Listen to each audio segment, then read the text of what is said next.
El desarrollo de la educación pública, impulsado por el Estado desde 1920, ha cumplido en la historia de un país el papel de la más profunda y multiforme significación social. La educación ha penetrado la vida social, articulándose en su movimiento y convirtiéndose en un eje que influye y es influido por todos los procesos colectivos. En la década de los 40, se acelera el ritmo de crecimiento de todos los niveles escolares, sin alterar aún los rasgos de un sistema esencialmente citadino para los sectores medios. En el siguiente decenio marca el punto de la ruptura. El sistema escolar responde al impacto de la urbanización, al crecimiento de la industria de importaciones, a la adquisición franca de patrones de consumo avanzados por un sector de la población, a la extensión y diversificación del aparato estatal y a un cierto tipo de modernización de la cultura e ideología. A partir de 1960, el sistema educativo entra en una dinámica de expansión continua. La educación primaria cubre el medio urbano y rural. La enseñanza media entra en fase de masificación. La educación superior recibe de lleno el impacto de la expansión precedente. A partir de 1970, el régimen de Echeverría intenta revitalizar y modernizar la ideología, apoyándose en el eje de la reforma educativa. La educación en el sexenio representa una renovación de las promesas de la educación, una puesta al día del contenido manifiesto de la escuela, un intento por recuperar algo de la desgastada ética de la escolaridad.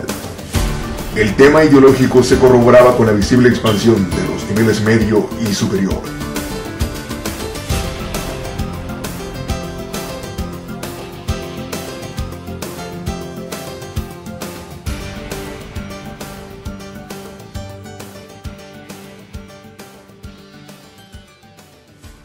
Los dos primeros años del régimen de López Portillo se caracterizaron por la incertidumbre y la ausencia de una dirección clara, por vaivenes y contradicciones que expresan la debilidad de una clase política que enfrenta una grave crisis financiera. Como consecuencia del estancamiento inflacionario desde 1976 y de la política de restricción del gasto público puesta en práctica por el régimen, resultó inevitable la reducción de los recursos disponibles para la educación. La crisis económica, con sus manifestaciones de incontrolable carestía, desempleo, especulación, restricciones salariales, significa para las masas un fuerte deterioro de sus condiciones de vida, vulnera su confianza en la capacidad del régimen para dirigir al país, crea el riesgo de que se fallen los mecanismos corporativos que las mantienen inmovilizadas. Entonces es importante mantener viva la utopía de la escuela como salvación y proteger la imagen del Estado. El Plan Nacional de Educación, publicado a mediados de 1977, actualiza y reorganiza la doctrina oficial sobre la educación, ofrece la expansión y la renovación de todos los niveles del preescolar al universitario y se compromete a atacar campos tradicionalmente abandonados, como la educación de los adultos y el servicio materno-infantil. En el plan todo es prioritario, pero no señala metas ni programas concretos de operación. Cuando Fernando Solana llega a la Secretaría de Educación, señala prioridades, reconoce limitaciones del sistema e insiste en que será el aumento de la eficiencia y no la expansión simple.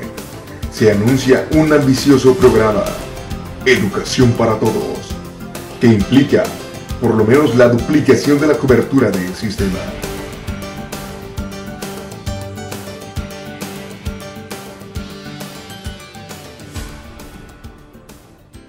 Programas ya anunciados de la Secretaría de Educación Pública indican 3 líneas básicas de expansión.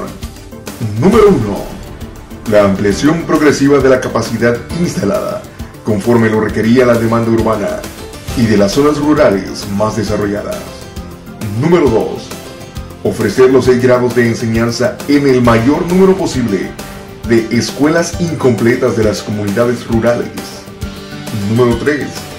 Diseñar sistemas no convencionales equivalentes a la primaria para atender a la población indígena y a niños de las zonas marginadas de la ciudad que han sido excluidos del sistema. Aún así, todos los programas llegan a aplicarse con eficiencia La primaria para todos los niños como meta en el 82 aparece inalcanzable en tan corto plazo.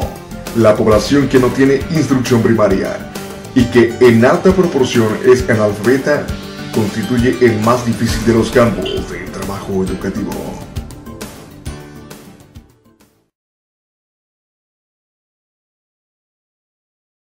La Universidad Pedagógica Nacional, un proyecto del Estado, ha seguido un camino incierto. La promesa de gran institución que centralice y renueve el sistema de información de maestros refleja la confluencia de intereses de la cúspide de la clase política y del sector burocrático gremial dominante en el magisterio.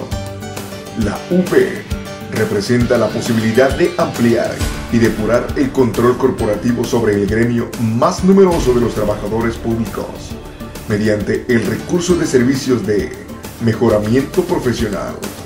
Para el sector del magisterio, el proyecto de la UP ofrece dos ventajas. Le permite reivindicar como propias las aspiraciones de ascenso profesional y social y obtener el control de la institución centralizadora y de alcance nacional que se pretende. Disponer de un recurso para consolidar y extender el control sobre la organización sindical y sobre la burocracia escolar. El proyecto gremial de la Universidad Pedagógica está determinado por razonamientos políticos. Su esencia está en la elevación profesional y social que se promete masivamente al magisterio y no en propósitos de transformación educativa.